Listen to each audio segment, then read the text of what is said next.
Samaritan, who donated land to these residents to camp in for 7 years now, has also asked President to avail land to these people as they have started dying, yet they don't have where to bury them.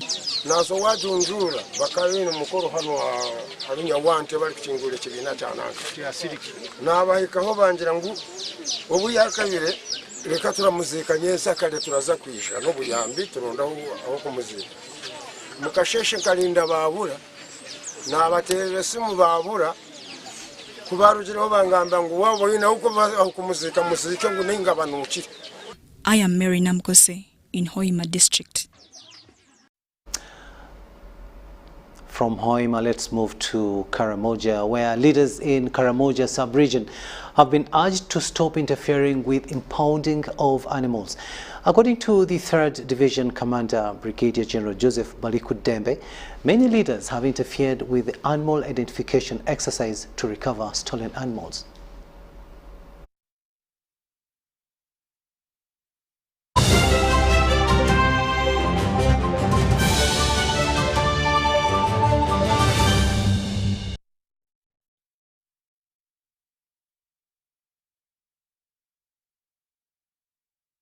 It's the festive season and we love it. And that means it's time to celebrate with GoTV. Come with me. So get your GoCoder and GoTV value for 25,000 shillings to watch with the whole family. And if you're feeling extra festive, upgrade to our best package yet, GoTV Super. Something to look forward to. Download the My GoTV app for more information. Super. We all deserve a super festive season. And with GoTV, there's every reason.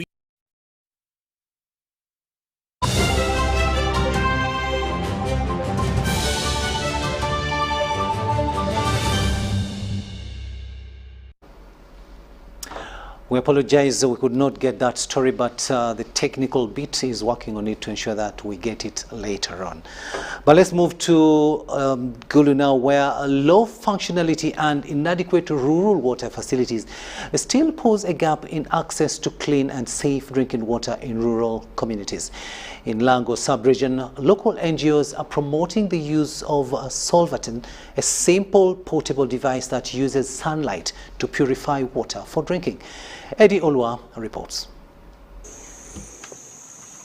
70 million Ugandans lack access to safe water and 28 million do not have access to improved sanitation facilities. Survivors of the February 2004 Lords-resistant army attack at Barlonya IDP in Lira district have been surviving on the open well. Soroptimist International Sweden has donated 70 solvatins to childbearing women and 4 to Lira Babies Home in Ngeta. This new technology, yes. And we are happy that it is going to make a change, especially in providing safe and easy means of having safe water and clean water. The charities coordinator, Josephina Lobo, says the initiative is to ensure that communities have access to clean water. Our girls who are keeping and the sisters who are keeping these children have a lot to attend to, but they can put it in the sun. They are busy. After finishing, they come and use it for porridge, for bathing, for water. Lira Babies Home is the only facility in the region that provides a second home for the abandoned children. It has always been a challenge, especially when our solar system is not good and the children in the morning to bathe, they need hot water. A Solvatin is a portable device which uses sunlight to purify water for drinking. It warms water up to 75 degrees Celsius to suit household hygiene needs, cooking, hand washing, and cleaning. Eddie Olwa, UBC News. Thanks, Ola, for that report there. Now, the Executive Director, National Cultural Center, Peter Ojede, has appealed to Uganda visual artists to work as a team in order to increase on their skills, which will give them a platform to compete internationally. This was during the closure of a one-week training that took place in Nakasero. Thank you. Thank you very much. Okay. Philip, let's run for this meeting. But we're saying that they should be able to work together. And you see, when they work together, that means that they complement their skills and knowledge and attitudes. And then they're able to also be able to market their products they're also able to learn new things from each other. And then, you know, at the end of the day, they can also be able to get resources together, because once you're together in a group, getting resources to do your things are easy. And I believe if they're able to do this, the sector will keep growing. And we know that we've been having partners as Uganda National Cultural Center. The French Embassy has come to work with us, and this is part of the training we've been doing. There's a series of training we've been doing with them. Executive Director of the Uganda National Cultural Center, Peter Ojede, ending that report there. Now, government has been called upon to find a mechanism of appreciating village health teams because of the services they render in their respective villages. This call was made by the resident district commissioner, Mukono District, during the dissemination of findings from the Spices project that was carried out in Mukono and Buikwe districts. Cardiovascular diseases are some of the leading causes of premature death in the world because they are not easily detectable. A survey carried out in the districts of Mukono and Buikwe indicates that a number of people have fallen victim of hypertension, which makes them vulnerable to cardiovascular diseases. In 2012, we conducted a community survey in the districts of Mukono and Buikwe and estimated the burden of hypertension. It was very high. We assessed the capacity of health facilities to manage hypertension specifically, and we realized that the capacity was actually very low. We also assessed the logistics, for example, guidelines, diagnostic equipment. We are really largely lacking. So that gap actually informed this project. The resident district commissioner Mukono District, Hajat Fatuma Ndisaba Nabitaka, commended the work of the village health teams, especially during this research. Ndisaba advocates for remuneration to be given to VHTs because they solve many social problems in communities. We thank you so much. You are the frontline soldiers because you do sensitize webali bulikanaku okwogera n'abantu mu communities. Mwe mwandisa leero okubeera abakulembeze ku levels. Era senga bali mu palamenti bakimanyi, senga bakwogerera ne mubanga mufuna omusaala.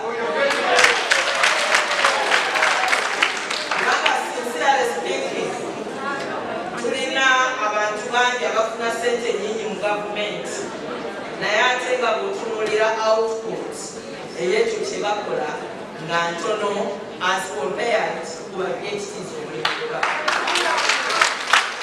Cardiovascular diseases can easily be prevented if diagnosed in the early stages. About nutrition, about tobacco, about physical activity, and alcohol, but also encouraging screening. Because once these conditions are diagnosed early, once hypertension is diagnosed early, it can be managed even by simple lifestyle changes. But once you don't diagnose it, because it doesn't have symptoms, you get complications, and some of those complications can be fatal or can cause death. Village health teams who participated in this survey were awarded certificates of appreciation.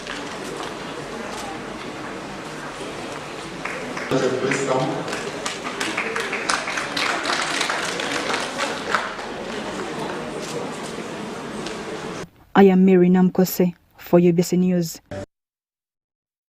From cardiovascular diseases to ending gender-based violence, and the media and other stakeholders, including police and Naguru Teenage Information and Health Center, a civil society organization, have held a dialogue on how to end gender-based violence amongst Ugandans. Ivan Juko with a report. Between 25th November and 10th December of this year, Uganda joined the rest of the world to commemorate 30 years of the 16 days of activism to end gender-based violence. At the climax of the event, civil society organizations, police and the media have engaged into a dialogue aimed at stopping all acts of gender-based violence and media reporting on related cases amongst communities. National Population Council, we are more of an advocacy government agency.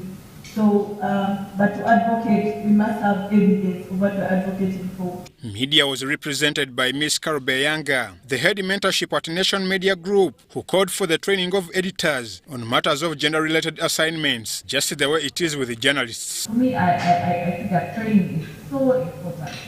And a lot of the time the training goes to reporters. I am keen for the editors to have training.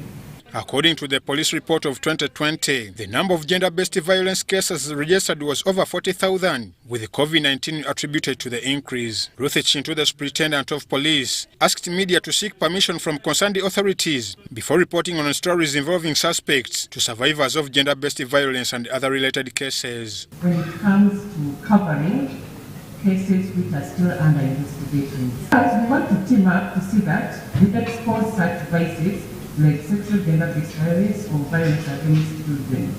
What we've done as police, we now have a liaison officer in the office of PRO. Samuel Asimo, the program's manager, Nagru Teenage Information and Health Center, explains how COVID-19 has greatly affected teenagers, but with a caution to officers and authorities who ask for bribe from survivors to help them attain justice.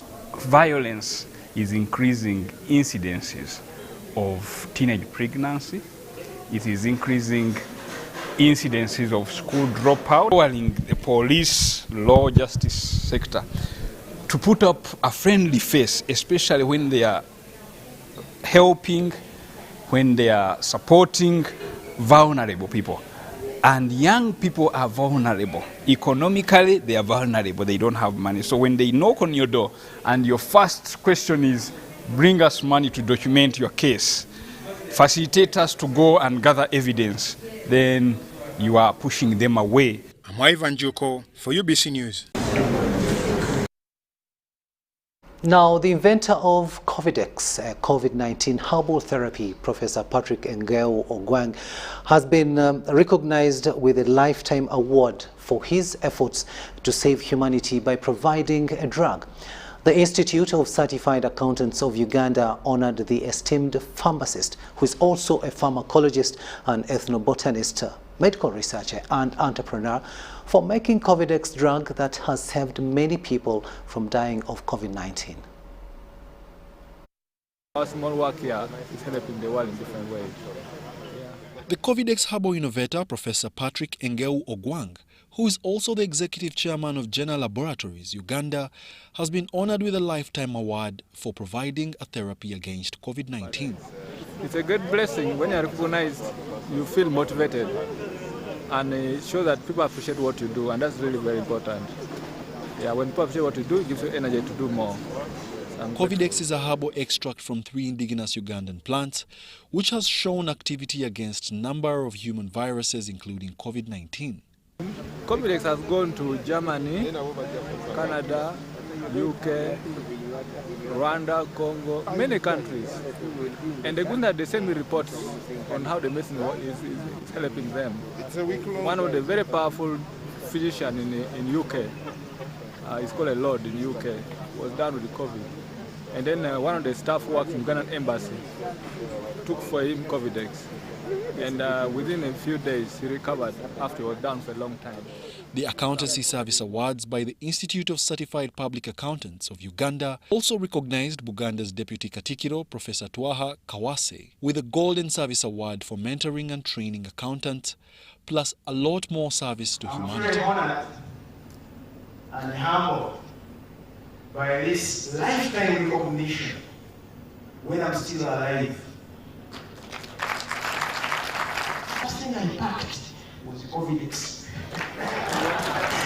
I said, yet you know the remedy is Covidex? I said, Madam, Covidex. Bumeka, Siri. That young lady, Professor Wang, thanks for discovering COVID. She survived the COVID from the Center. The president of the Institute of Certified Accountants of Uganda, Constantine Mayende, said the awards were in recognition of professionals and other good-hearted persons that have contributed to the good of humanity. Hard and work in the interest of society, they deserve to be rewarded. And that's exactly what we've done. We want them, we are awarding them so that we recognize their efforts, but also encourage them to even work harder so that they can keep doing the good that they are doing. Other persons and companies were recognized at the event that included Upcoming Accountant of the Year Award and was preceded by a 3-day 26th annual ICPAU seminar under the theme Leadership and business transformation. Introducing Learn From Home Data Bundles. Customized bundles for you and your family to study or work seamlessly from the comfort of your home. Use any of these affordable data bundles to connect to your MiFis, routers, laptops, tablets, and smartphones while avoiding unwanted internet exposure and ensuring undivided attention during online classes. Enjoy instant access to Zoom, Microsoft Teams, Google Meet, and selected educational websites. Dial *175# to buy your Learn From Home bundle today. Airtel, the smartphone network. Terms and conditions apply. The thing goes clink, clink, clink. Woo.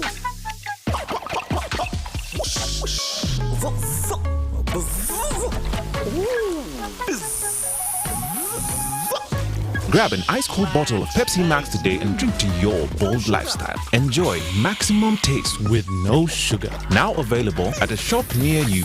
Maximum taste, no sugar. Transact and win money after money with Airtel Money. 1.5 billion shillings in cash prizes up for grabs. Mariam, in your Lantoro, Tabedo Jinja, Tadio Star 185, Tachulo Rigo TV for a month. After 2 days, your Airtel Jobinojo Goran Simu, Sana winning 100,000. The more you transact, the higher your chances of winning. Airtel Money, instant, secure, borderless. I am one of the millions of people who have been vaccinated. And today I want to ask you to choose to be vaccinated so that we can all go back to enjoying the Uganda we all love. A country that is one of the most entrepreneurial in the world with the most friendly people. A country where we can do business with anyone at any time.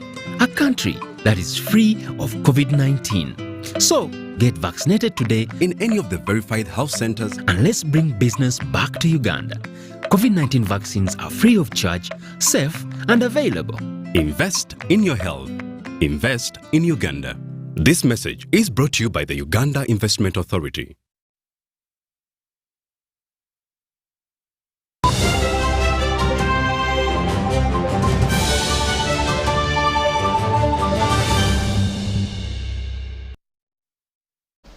Welcome back from that short break. Let's have a look now at what's happening in the world of business. The Africa Center for Energy and Mineral Policy, in partnership with the Ministry of Energy and Mineral Development, have hosted the 3rd annual Artisanal and Small-Scale Mining and Quarrying Conference in Gulu District. The theme of the conference was formalizing artisanal and small-scale mining to enhance productivity, sustainability and compliance. Odulo Mark Arnold reports. Miners need to register and form cooperatives or associations so as to leverage the forthcoming mining and minerals policy, which is currently under parliamentary scrutiny. Formalization and legalization of ASMs is and will remain a continuous process, because since we started this process, a number of associations have been formalized, a number of associations have been licensed. We shall continue organizing our members and recruiting more members so that more groups can be formed and more groups can begin doing business formally and sustainably. The Directorate of Geological Survey and Mines was mandated to register sector participants using biometric technology. We are going through a phase of training DGSM staff who will be undertaking, like you've seen, we have our own person here who is alone and undertaking this registration. But equipment has been procured to ensure that there is a country-wide rollout in the different regions, in ensuring that everyone is registered as and when they are required to. One of the backbone principles of regulation of the mining sector is security of tenure. If the license I give you today, I can't protect it from others, then I have given you in Uganda, we call it Joyabeanswa. Northern Uganda's rich mineral potency qualified it to host the third annual conference, but there are still many socio-economic challenges the region faces. As principal builders, small businesses on the mine, please think about education of the children. Northern Uganda, we are not performing well in education for the last 20 years. The last exercise that took place so that none of our children who studied from Northern Uganda got admitted in any national university in this country. Those who studied from Gulu, Amoro, Bade, the entire northern region. We have good university here, there's course for medicine, but there's no child that got admitted from Northern Uganda on medicine on government scholarship. According to UNDP, development minerals employ close to 400,000 Ugandans, directly supports livelihoods of an estimated 2.5 million Ugandans, and contributes approximately $350 million in production value to Uganda's economy. Wadulo Makanold for UBC News in Gulu District. The Ministry of Public Service, in conjunction with Uganda Human Resource Managers Association, HRMAU, has launched the 2021 HRMAU Reveal Awards to recognize individual human resource practitioners who managed the 2 years of the COVID-19 pandemic within various thematic areas in their workplace. The awards are scheduled for March 2022, as we hear in this report. Speaking at the launch, the representative from the Ministry of Public Service, Commissioner Frederick Edward Walugembe, commended the human resource practitioners on their great job in nurturing and transforming the entire human resource base in Uganda. Especially when we don't follow the rules to the letter, but to try to ensure that their results, their performance, their service delivery. The President, Human Resource Management Association, Moses Mbobi Wita, said nominations will be from private sector, public sector, small and medium enterprises, and non-government organizations. He calls upon all employees, employers, heads of HR, and all those in workspaces to nominate the candidate of their choice. So the awards have kicked off today with the nominations kicking off on the Deloitte website, and we're happy to have Deloitte as our partner, our technical advisor, that will lead us through this process to make sure that the data collected is analyzed properly, and that information will be shared with a panel of experts that will ultimately select the top HR practitioners that we need to celebrate. So the awards will be held in early March, Friday the 4th of March, 2022. So if you want to nominate yourself, or if you want to nominate somebody, an HR expert, what you need to do is go to the HRMAU website or the Deloitte website, and you will find a link that will give you a form that you need to fill out and send to an email address that is provided. It's received in Deloitte.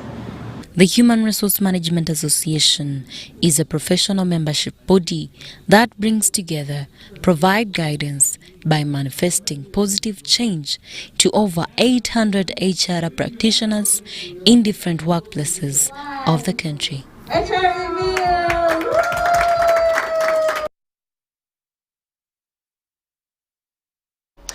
The Federation of Small and Medium-Sized Enterprises has received a grant from the United Nations Development Programme to build capacity of small and medium enterprises.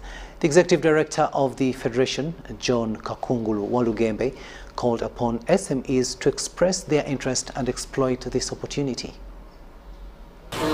In March 2018, African countries signed the African Continental Free Trade Area Agreement, but many small and medium enterprises in these countries are not aware of the opportunities, while others can't meet the required standards. That seeks to create awareness and build the capacity of 300 MSMEs in taking advantage of the opportunities in the AFCFTA. This intervention is part of a wider program called the SMES for Trade Initiative. The $100,000 million from the United Nations Development Program will empower small businesses about opportunities on the regional and international market. Priority will be given to women and youth-owned businesses. Also, priority will be given to SMEs engaged in value addition to the key priority and strategic commodities in NDP3, namely bananas, beans, maize, rice, cassava, tea, fruits, and vegetables, dairy, fish, livestock products, cocoa, cotton, oilseeds, spices, and oil palm. The Federation of Small and Medium-Sized Enterprises has called for expression of interest from small businesses. They must be registered, and they must have an annual turnover between 10 to 3 billion. They should have been in operation for between 2 to 3 years, and they should have an export-ready product or service. This has come at a time when the government has just confirmed 200 billion shillings as an intervention to provide affordable financial support to small businesses to recover from the effects of the COVID-19 pandemic. Abdul Nasir Lubwama, UBC News. Equal Opportunities Commission has launched guidelines to integrate equal opportunities, affirmative action, gender and equity to be followed in implementation of the parish development model. The chairperson, Equal Opportunities Commission, Hajat Safia Narule Juko, calls upon Ugandans to embrace government programs.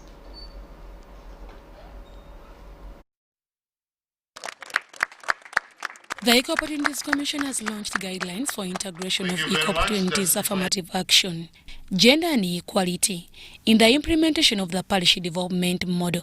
The launch of the guidelines was officiated by the Assistant Commissioner from the Ministry of Finance, Paul Patrick Mwanja. We have attached annexes for the parishes to pick information, household information, to know how many women are there, how many persons with disabilities, what are their disabilities, because the disabilities differ. How many people live in hard-to-reach places like Patrick Mwanja applauded the Equal Opportunities Commission for playing its constitutional role. Mwanja articulated the objectives of the guidelines in ensuring inclusiveness in parish development model. Is to provide guidance to the development actors on how to effectively involve the marginalized in the entire process of design, planning, budgeting, implementing, monitoring, and reporting on the parish development model. The chairperson, Equal Opportunities Commission, Safia Naulejuko, says the guidelines will guide the implementers of the program. We went pillar by pillar looking at those issues which can actually, people may not be mindful about those details, and then we enlisted them, and then we were saying that what can you do, like maybe the parish development committees, what can they do to guard against overlooking those kind of details which will emerge into exclusion of some sections of society. Robert Kotchen, the UN Human Rights Country Representative, pledged total support to the Equal Opportunities Commission. The role of the UN to assist government as far as the UN human rights is concerned, it's about ensuring that human rights are better promoted and protected. Having data enables you to do proper planning, to mobilize the adequate resources and ensure that you reach your targets. Members of Parliament were concerned about what hinders the implementation of government's program. Simply because they will lack an implementation plan. What is different this time around is that the Equal Opportunity Commission has come up with guidelines that will streamline and gear this parish model by government. So we need in our legislation to start thinking and in your advocacy about the children born in families with parents with disabilities. Deborah Namamonde, Nantongo Rebecca, UBC News.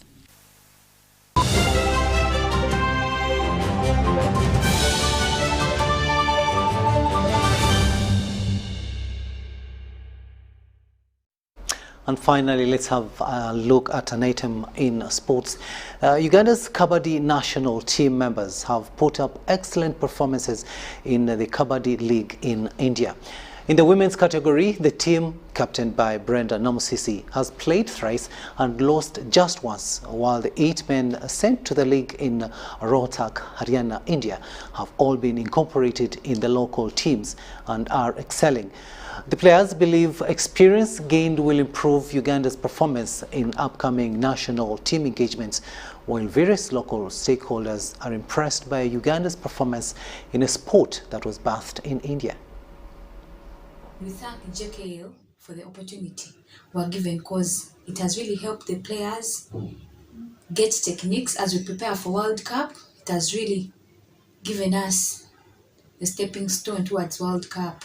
I want to thank the government of Uganda for supporting us in all different ways, and I also thank the High Commissioner of India, His Excellency Ajay Kumar, for connecting us to the JKL Kabaddi League organizers. I'd like to inform the Ugandans that the Ugandan women team is doing well. We have already won 2 games and lost 1 game against Hyderabad, and won the 2 teams, Mumbai and Haryana. So we have a big hope in our women team of Kabaddi that we are going to raise our Ugandan flag high. Then I would also like to inform the Ugandans that our men who are in different teams, in different 8 teams, are really performing very well, and they have brought a new brand in the Kabaddi sport. They have really rebranded JKL Sport. Currently, both the teams are playing in India, the league matches, which are very prestigious league matches in India. The women team of Uganda has its own team, which is playing there, and have lost the first game. But eventually, afterwards, they have won the 2 games, and there are full chances that they will go into the finals. So either they should be winner or they should be runners-up in the league, which is a proud moment for me and for all of us. The men team specifically, there is no Uganda team, but the players of Uganda has been adopted by 8 different league teams in India, and our Ugandan players 1-1 or 2-2 are playing in each of the league teams in India. Now this is going to give a big exposure to our players, both men and women, because Indian team is very strong in this Kabaddi game. Now when they will come back from India, they will be much well trained and will represent Uganda during the World Cup, which is going to happen in the early 2022.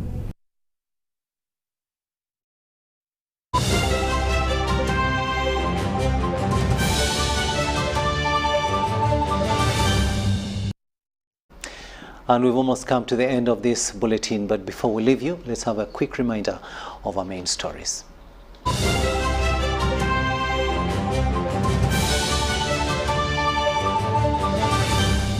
Brought to you by How to get points. Just use MTN to make calls, send SMS, load airtime, buy bundles, or pay for MTN subscription services. Everywhere you go, MTN. Top stories tonight. Prime Minister Robin Nabanja launches construction of multi-billion hospital. Security beefed up in Kayunga. Police warn the public as the by-elections gain momentum. UPDF and FARDC carries out second offensive on ADF, over 60 captured. And 200 runners to participate in the 2021 COVID-19 awareness run. Was brought to you by Everywhere You Go, MTN. And thank you so much for having kept us company. On sign language, it has been Elizabeth Nakakoni, and I am Rukidi Edward Kiijanangoma. Wishing you a blessed night, but I'll leave you with Kutesa Mili with the weather forecast for tomorrow. Thanks for tuning on UBC. My name is Kutesa Emilio with today's weather update. We are still experiencing hot conditions and sunny conditions in most parts of the country, apart from some few areas along lake shores and southwestern of our country is still experiencing light showers. This is due to the low that is over the tip of South Africa that is depriving us of the moist winds that are supposed to come into our country, hence bringing us the sunny conditions and the hot temperatures that we are experiencing lately. Tomorrow morning, we expect to wake up with sunny conditions in most parts of the country, apart from some few areas, as I said, along lake shores and some islands within Lake Victoria, expect to have light showers. Afternoon hour, though, expect a pickup of light showers in the southwestern of our country, but the rest of the country is expected to continue with sunny intervals. Temperature to rise up to 33 degrees Celsius in KARAMOJA regions, that is pretty hot. 32 in the northern part of our country, 31 across some parts of lake shores. Capital City Kampala with 29 degrees Celsius, Kabale Highlands with 25, and Kasese is still pretty hot at 32 degrees Celsius. Is moving out of Uganda, touring the cities across the globe. The few ones that we have for you, we have sunny conditions across New York and Kyle at a maximum of 21 degrees Celsius across Kyle. New York is still at a low temperature of 11 degrees Celsius only. Zanzibar and Mombasa expect to have light showers at a maximum of 30 degrees Celsius across Zanzibar, and Dubai is expected to have sunny conditions. Thanks for tuning on UBC. My name is Kutesa Emilio. Stay tuned and see you tomorrow.